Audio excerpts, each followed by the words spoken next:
वर्षाच्या शेवटच्या दिवशी आणि नववर्षात पदार्पण करत असताना राहाता शहर आणि परिसरानं धुक्याची झालर पांघरल्याचं पाहायला मिळालं. परंतु या धुक्यामुळे शेतकऱ्यांची चिंता वाढली आहे. अवकाळी पाऊस यानं सर्वसामान्यांसह शेतकऱ्यांनाही अडचणीत आणलं. या कटू आठवणी असतानाच सकाळी सकाळी राहाता शहर आणि परिसरात धुक्यानं परिसर झाकळून गेल्याचं पाहायला मिळालं. साधारण सकाळी 9:30 वाजेपर्यंत शहरामध्ये धुकं पडल्याचं दिसून आलं. मागील 2 ते 3 दिवसांपासून सकाळच्या सुमारास शहर आणि परिसरात धुक्याची झालर पाहायला मिळत आहे. निसर्गाचा आविष्कार पहाटे 3 वाजताच्या दरम्यान धुके पडण्यास सुरुवात होऊन सकाळी 9:30 वाजेपर्यंत धुकं टिकून होतं. तर पहाटेपासूनच काहींनी धुक्याचा अनुभव घेतला. भली पहाट धुक्यात झाकोळली होती. या दाट धुक्यानं भल्या सकाळी वाहन चालकांना रस्ता दिसेना, त्यामुळे नगर मनमाड महामार्गावर वाहन चालकांना आपल्या गाड्यांचे लाईट लावून वाहनं चालवावी लागली. संपूर्ण तालुक्यात साधारण हेच चित्र होतं. या धुक्यामुळे शेतकऱ्यांना गहू, हरभरा, भाजीपाला, द्राक्ष या पिकांवर रोगाचा प्रादुर्भाव वाढणार असल्याचं काही शेतकऱ्यांनी सांगितलंय. पिकांवर आणि फळझाडांवर धुक्याचा प्रादुर्भाव होऊ नये म्हणून शेतकऱ्यांनी औषध फवारणी करणं गरजेचं आहे. या कोरड्या धुक्यामुळे खोकला, घसा दुखणे, अंगदुखी, ताप यासारखे आजार होण्याची शक्यता असून सकाळी सकाळी बहुतांशी शाळा भरतात. विद्यार्थी वर्गाची धुक्यामुळे तारांबळ उडाली, तर काहींनी या धुक्याचा आनंद घेत शाळेत जाणं पसंत केलं. धुकं आणि थंडी असा दुहेरी अनुभव आला. वाहन चालक फॉग लॅम्प तसेच पार्किंग लाईट चालून वाहन चालवत होते, तर सकाळी 9:30 वाजेपर्यंत धुकं जाणवत होतं. यानंतर जनजीवन सुरळीत झालं. मध्यंतरी ढगाळ वातावरण आणि त्यातच धुक्याची भर पडली आहे. दरम्यान धुई पडत असून एकीकडे अवकाळी पाऊस, तर या कोरड्या धुईमुळे हरभरा, फुले गळणार असून द्राक्षाचे मणी पडतील. या सर्वांचा परिणाम शेतकऱ्यांचं प्रचंड नुकसान होणार आहे. नवीन कांदा लागवड झालेली आहे, त्यावर या कोरड्या धुईनं करपा रोग पडण्याची शक्यता असून कांद्याला सफेद डाग किंवा त्याला टिक्का पडणार असून कांद्याची साईजही बारीक होईल.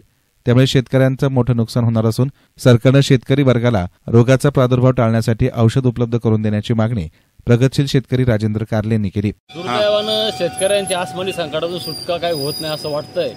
कारण मध्यंतरी अवकाळी पाऊस झाला, त्या अवकाळी पावसाने पिकं भुईसपाट झाली आणि आता कालपासून प्रचंड प्रमाणात धुई येते. ह्या धुईमध्ये पाणी नाही, कोरडी धुई असल्यामुळं काय होणार आहे, हरभऱ्याची फुलं गाळणार आहे, द्राक्षाचे मणी तडकणार आहेत, चिक्कूला जी बारीक गाठ लागलेली आहे चिक्कूची गाठ पण गाळणार आहे, पेरूची फुलं देखील गाळणार आहे.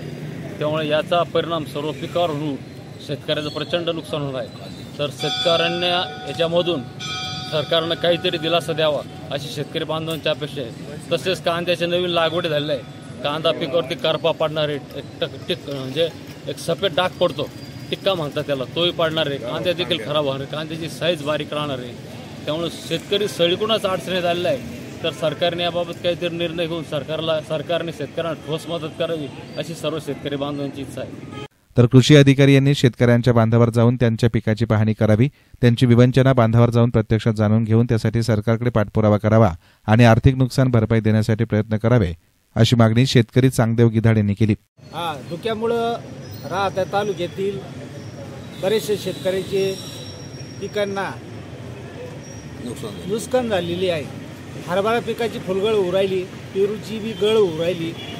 त्याच्यानंतर आता जी कांद्याची लागवड चालू आहे, लागवडीचा भाव 15,000 रुपये एकर, पण तो न परवडणार आहे शेतकऱ्यांना. पण नावेला असतो, शेती पडी ठेवण्यापेक्षा काहीतरी पीक त्याला करावं लागतं, म्हणून तो ती पीक उभं करीत असतो. तालुका कृषी मंडळ अधिकारी भोरे साहेब यांनी शेतकऱ्यांच्या बांधावर जाऊन तहसीलदार आणि तलाठी यांना बरोबर घेऊन प्रत्येकाने शेतकऱ्याची विवंचना काय आहे, कोणतं पीक केलंय, जागेवर जाऊन तिने पंचनामे करून त्याला शासनामार्फत भरपाई दिली पाहिजे, तरच हा शेतकरी जगू शकेल. फार वाईट अवस्था शेतकऱ्याची झालेली आहे. एस्तान मीडियासाठी प्रतिनिधी संदीप वाव्हळ, राहाता.